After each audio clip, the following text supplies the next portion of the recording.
একটা প্রশ্ন দিয়ে শুরু করি। যদি আজ রাতটাই তোমার জীবনের শেষ রাত হয়, তাহলে তুমি এখন কি করবে? একটু ভাবো। তুমি কি একইভাবে মোবাইল স্ক্রল করতে থাকবে?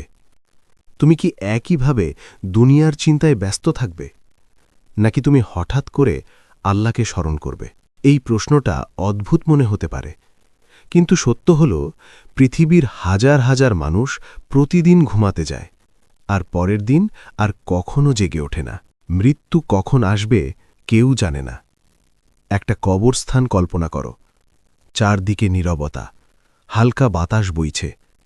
কিছু কবর নতুন, কিছু কবর অনেক পুরনো। এই কবরগুলোর নিচে যারা শুয়ে আছে, তারা একসময় আমাদের মতোই ছিল।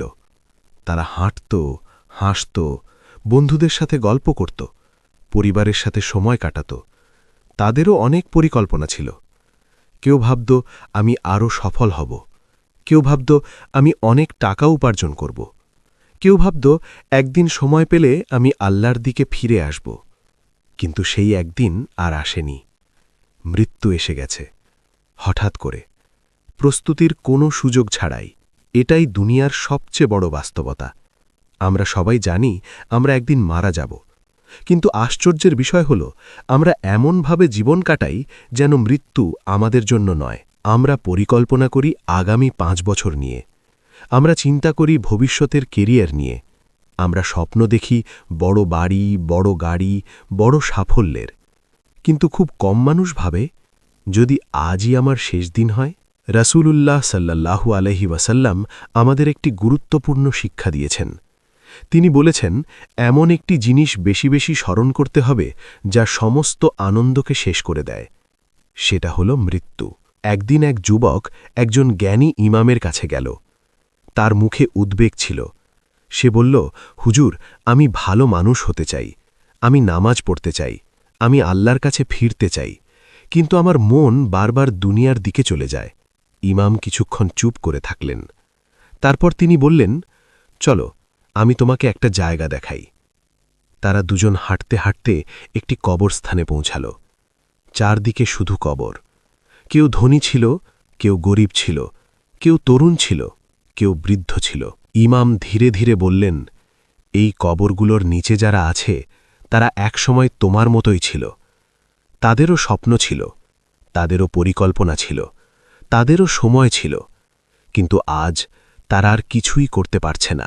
যুবকটি চুপ করে কবরগুলোর দিকে তাকিয়ে রইল। ইমাম আবার বললেন, তুমি এখনো বেঁচে আছো, তুমি এখনো শ্বাস নিচ্ছ, তুমি এখনো আল্লাহর কাছে ফিরে যেতে পারো। এই কথাগুলো শুনে যুবকের চোখে পানি চলে এলো। সে বুঝতে পারল, এতদিন সে দুনিয়ার পেছনে দৌড়াতে দৌড়াতে আসল জিনিসটাই ভুলে গেছে। বন্ধু, আমরা প্রায়ই ভাবি, আমি এখনো তরুণ, আমার সামনে অনেক সময় আছে, বৃদ্ধ হলে আমি ইবাদত করব, বৃদ্ধ হলে আমি নামাজ পড়ব, বৃদ্ধ হলে আমি আল্লাহর দিকে ফিরব। কিন্তু মৃত্যু কখনো বয়স দেখে আসে না। কবরস্থানে তুমি 20 বছরের মানুষের কবরও পাবে, 30 বছরের মানুষের কবরও পাবে, 40 বছরের মানুষের কবরও পাবে। কারণ মৃত্যু কাউকে আগে থেকে জানায় না। একদিন তুমি ঘুমাতে যাবে, কিন্তু হয়তো আর কখনো জাগবে না। একদিন তুমি বাড়ি থেকে বের হবে, কিন্তু হয়তো আর কখনো ফিরে আসবে না। একদিন মানুষ তোমাকে ঘিরে কাঁদবে, কিন্তু তুমি তাদের কথা শুনতে পারবে না। তখন তোমাকে রাখা হবে একটি ছোট অন্ধকার কবরের ভিতরে। সেখানে থাকবে না তোমার টাকা, থাকবে না তোমার ফোন, থাকবে না তোমার জনপ্রিয়তা, থাকবে না তোমার সোশ্যাল মিডিয়া।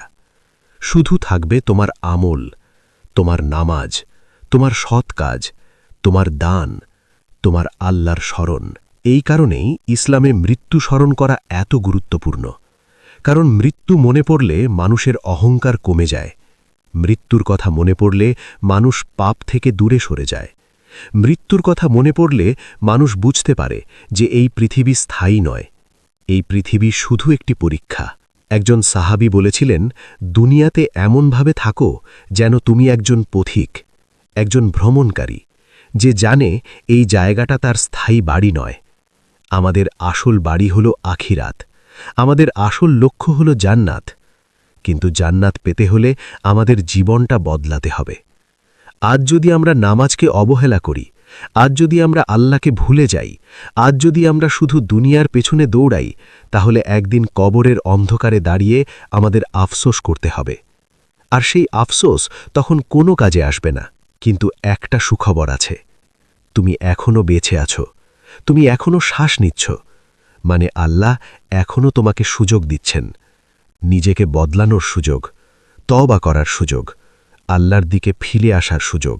হয়তো এই ভিডিওটা তুমি হঠাৎ দেখছ, কিন্তু হয়তো এটা কাকতালীয় নয়, হয়তো এটা আল্লাহর পক্ষ থেকে একটি স্মরণ, একটি সুযোগ, যাতে তুমি থেমে যাও, একটু ভাবো আর নিজের জীবনটা নতুন করে শুরু করো। আজ রাতেই তুমি 2 রাকাত নামাজ পড়তে পারো, আজই তুমি আল্লাহর কাছে ক্ষমা চাইতে পারো। কারণ আমরা কেউ জানি না আমাদের নাম কখন সেই তালিকায় লেখা হবে যাদের জন্য আগামীকাল সূর্য উঠবে না। তাই মৃত্যু থেকে ভয় পাওয়ার জন্য নয়, মৃত্যু থেকে শিক্ষা নেওয়ার জন্য, যাতে আমাদের জীবন বদলে যায়, যাতে আমাদের কবর অন্ধকার না হয়, বরং আলোয় ভরে যায়। আর যদি এই ভিডিওটি তোমাকে একটুও হলেও ভাবতে বাধ্য করে, তাহলে একটি কাজ করো, ভিডিওটিতে লাইক দাও, কমেন্টে লেখো আল্লাহ আমাদের হেদায়েত দিন। আর যদি তুমি এমন আরও ইসলামিক রিমাইন্ডার শুনতে চাও, তাহলে চ্যানেলটি সাবস্ক্রাইব করো, কারণ হয়তো এই একটি রিমাইন্ডারই কারো জীবন বদলে দিতে পারে, আর হয়তো তোমার।